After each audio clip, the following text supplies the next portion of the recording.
Welcome to the Biomolecules project quiz video. In this video, I'll show you the requirements for the quiz as well as show you how to code it. So prior to actually getting to coding the quiz, what you're going to need to do is make a minimum of 5 questions for your quiz that have a 1 to 2 word answer. So you might ask something like, is such and such a biomolecule? Yes or no, or true or false? Something like that. Those are 1 or 2 word answers, and the reason why we want that is because if you ask the user for a long sentence, Scratch is going to Scratch is expecting that sentence to be exactly like the answer key that you give it, and so that becomes complicated. So again, try to create answers that have questions that have a 1 to 2 word answer. With that being said, let's actually get into coding it. So I'll create a new project. What I've been doing is first putting my file name there. So I'll put in my file name and I'll put last name underscore quiz. And again, that's something called camel case. I'll get rid of Scratchy the cat. But I do want to put all of my quiz code under a sprite. So I'm going to, in this case, pick a sprite for my quiz, who's going to be kind of my quiz MC. So I'll pick a character, doesn't matter which one, there's so many. If you hover over it, you will see all the different costumes that are available for that quiz, for that sprite. So I'll go ahead and select Abby.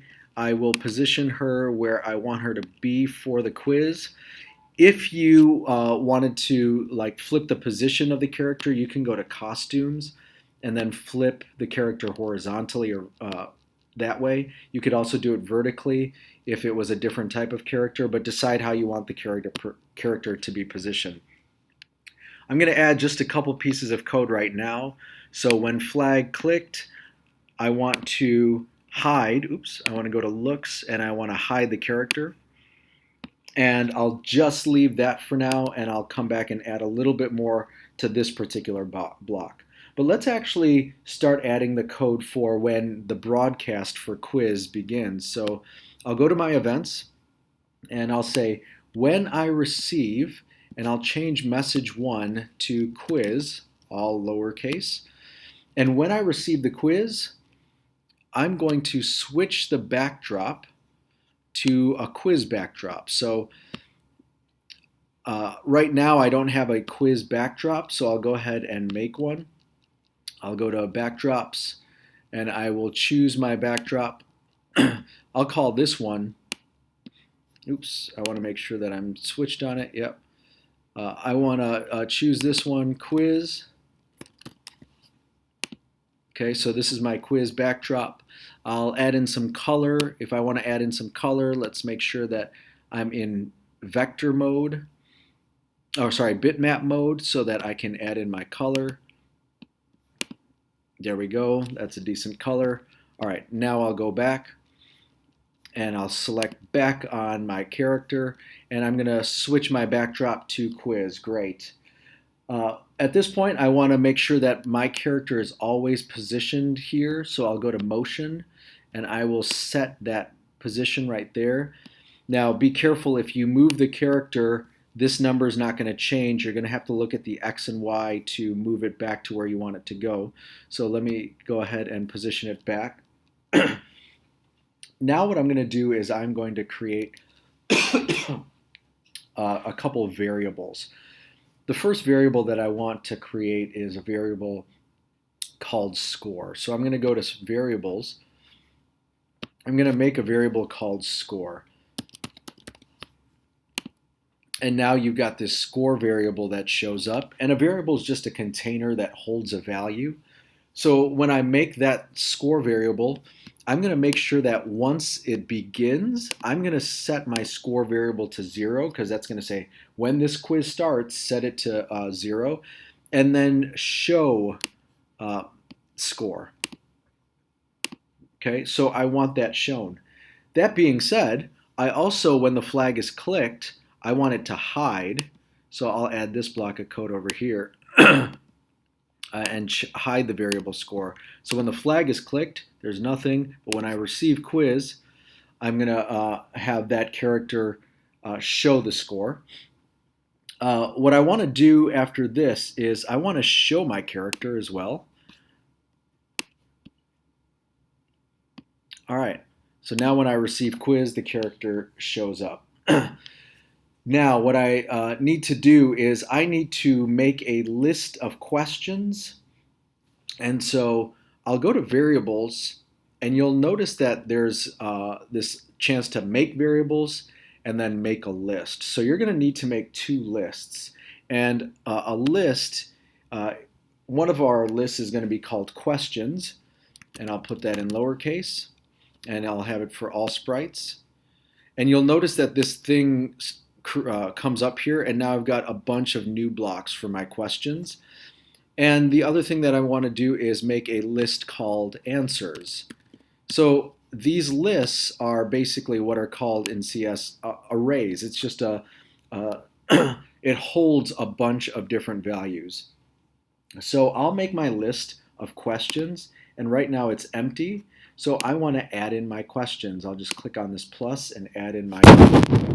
I'm going to add in just a bunch of fake questions. Remember, the minimum is 5. You go ahead and pause the video and add in your questions now. I'll just put in some questions. Is it true? If I hit enter, it goes to the next one. Is it false? Which way? How many? How long? Okay. If you ever get to a question where you don't need it anymore, well, then you can delete it. So I'll go ahead and add this one. What direction? Okay. All right, so I have my questions, and now I need to make my answers for my questions. What's going to be important is that when you make the answer, it's got to correspond to the question list right here. So is it true? I'll just put yes. Is it false? Yes. Which way? Up. How many? 5. What direction? North. All right. Now I've got my answers and I've got my questions. But what I want to do is I need to, I have some code right now where it says, like item number 1 of answers. So it's going to go here. And item number 1 of questions. So it's going to select from here. What I'm going to do, and you'll see why I need to do this in just a minute, but I'm going to make a variable for each question. So let's go ahead and go back up here and click make a variable. And I'm going to call it question number. And I'm going to make another variable called a number. So that's going to be answer number. So right now these things are showing. What I want to do is when the quiz starts is I want to set the question number to 1. So it starts right here. And I want to set the answer number to 1. Okay, oops. So make sure that it's set to 1 and set the answer number to 1. All right. So now when the quiz starts, it's going to always ask starting from here. If you don't put that code in, it could start anywhere. Let's go ahead and cycle through these questions. What I'm going to need first is a repeat block. And I will drag over this repeat block. And now it says repeat how many times? Well, I want to have it repeat the length of these questions. So if I go back to variables and I go down to my questions list, and I'm going to find the length of, and I'm going to put that in here. So repeat for the length of questions so that you continue to repeat there. Then what I want to do is I want to go to sensing, and I want to ask the first question. I'll put in my ask.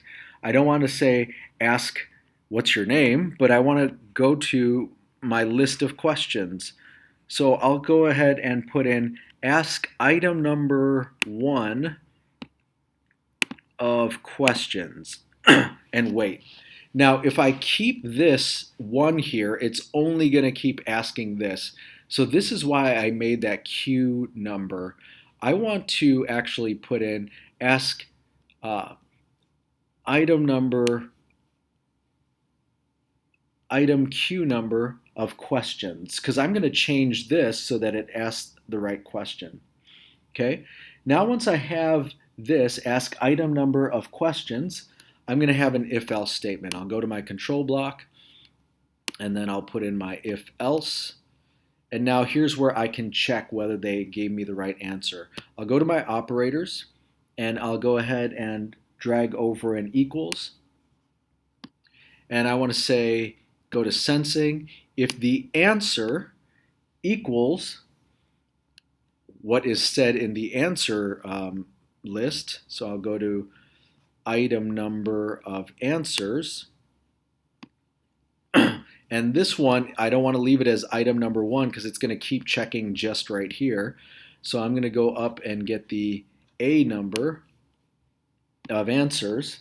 So if they give me the right answer, if their answer matches item number whatever of this list, if that's true, then I want to say something. So I'm going to go to say, and I'll put that in here, and I'll say, great job. The studying paid off. And then I'll make sure that that has that for like 3 seconds. And then I want to change the score by 1. So I'll go back to variables and I'll change score by 1 because I want to give them a point for it, right? And now the next thing that I want to do is if they get it wrong, I want them to say something else. So under my else, I'll go ahead and change this to, sorry, you need to study more. Make sure that it's there long enough. 3 seconds is fine. And now I want to change it to the next question. The way that I do that is because I've created a variable, I want to change and make sure that you put this after the else. Don't put it inside the else. Don't put it inside the if. Make sure that it's after the if else, but inside your repeat. So change your queue number by 1, and then also change your A number by 1, right? Because I want to go to this next number, and then I want to make sure that it's comparing to that A number. Now that that's set, it's going to cycle through it until the length of questions is done. And then I want to finally at the end say something like what their final score is. So after this repeat block, I'll go ahead and say, your score was blank. Oh, well, in this case, what I'm going to need is something called a join because I want to say something. So I'm going to join, your score was, and make sure you put a space, and then I'm going to put in the score. So it's tallying the score, and I'm going to replace this second little slot there, and I'll say it for 3 seconds. So your score was blank. And then after that, I might, say something like, great job. And then lastly, I will broadcast main menu.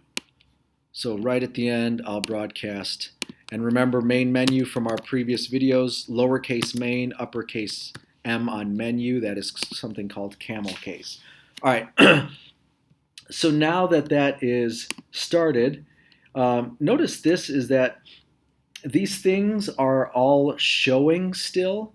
So I need to add a little bit more code so that these things are gone. So I'll go ahead and go to variables. I don't actually need to show the Q number or A number, so I'll uncheck it. But what I do want to do is I want to make sure my lists are hidden. So I'm going to hide the lists. And so I'm going to hide list of answers and hide the list of questions. So now when the flag is clicked, everything's blank. And then when the quiz starts, it asks the first question. Ooh, I don't like that it goes right to the first question. You know what I'm going to do is I'm going to add some intro text.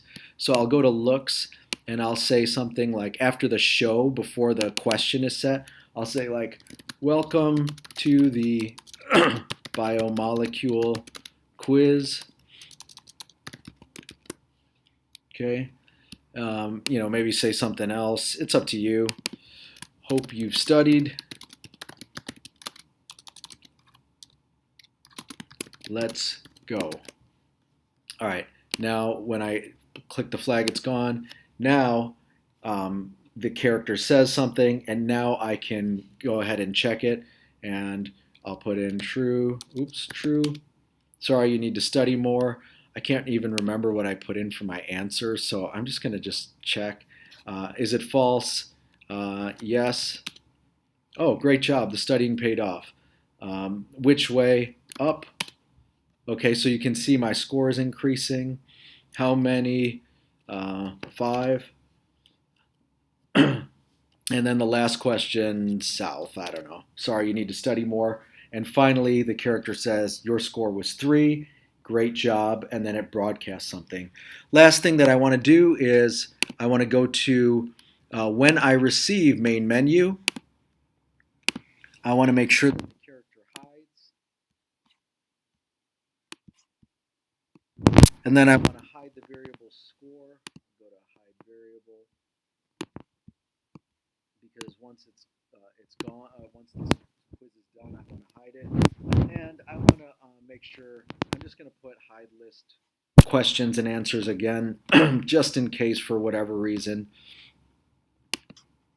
somebody adds some code there to show it. So I'll just hide these right here. Once I have that, I should be all set. You can move on to video number 2.